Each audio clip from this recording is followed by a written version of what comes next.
Dia 26. Jim Erso. Pois quem quiser salvar a sua vida, a perderá, mas quem perder a vida por minha causa, este a salvará.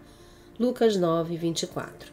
Jim Erso nasceu durante as Guerras Clônicas em uma prisão separatista no planeta gelado Valt. Seus pais eram Galen e Lyra Erso, que foram presos por negarem auxílio na construção de armas às forças separatistas contra a República. Depois de 6 meses de prisão, foram resgatados por Orson Krennic, velho amigo de Galen. O pai de Jim tinha um grande conhecimento sobre o uso dos cristais Kyber, os mesmos usados nos sabres de luz Jedi, e por isso passou a ser perseguido pelas forças imperiais.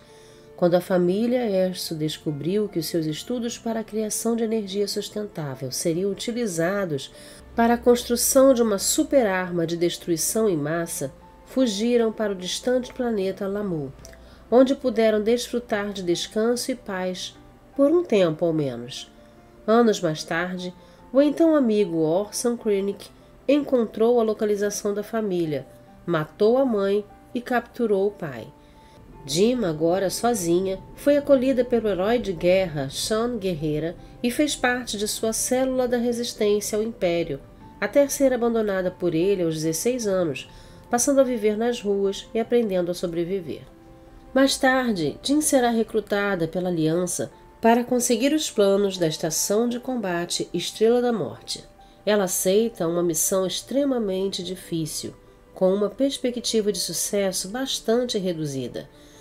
Desta forma, forma-se o Esquadrão Rogue One, que contra todas as expectativas conseguirá os planos secretos, mas todos morrerão nesta operação, que vai proporcionar a chance de vitória que a Aliança Rebelde vai precisar para destruir a Estrela da Morte.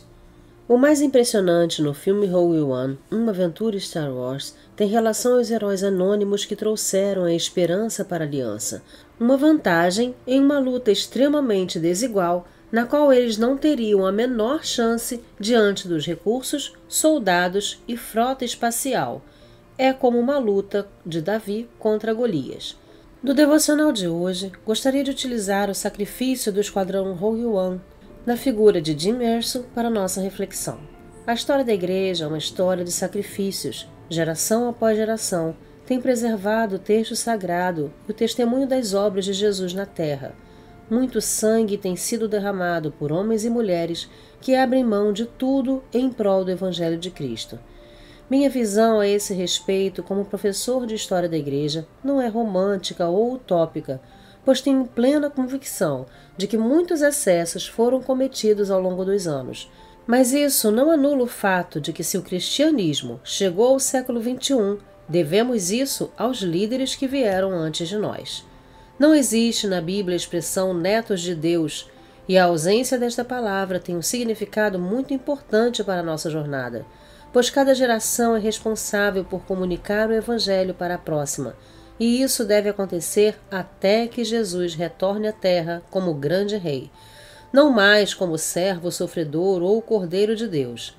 É bem provável que não tenhamos que escolher entre o sacrifício real e literal de nossas vidas pelo Evangelho, mas com toda certeza devemos fazer sacrifícios voluntários diários para, entre outras razões, honrarmos o legado destes que se sacrificaram para que pudéssemos estar aqui. Um bom exemplo com relação a isso são as nossas igrejas locais.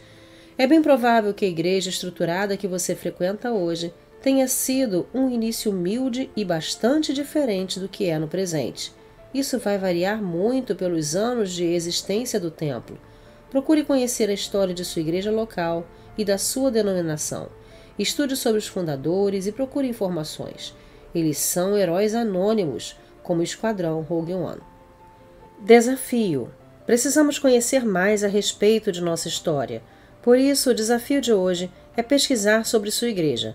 Converse com seu pastor para saber mais informações e por onde você deve começar. Resgate os nomes dos pastores e líderes que inauguraram sua igreja e, se possível, faça uma placa para que seus nomes sejam lembrados pela sua e pelas próximas gerações. Que a força de Cristo esteja sempre com você.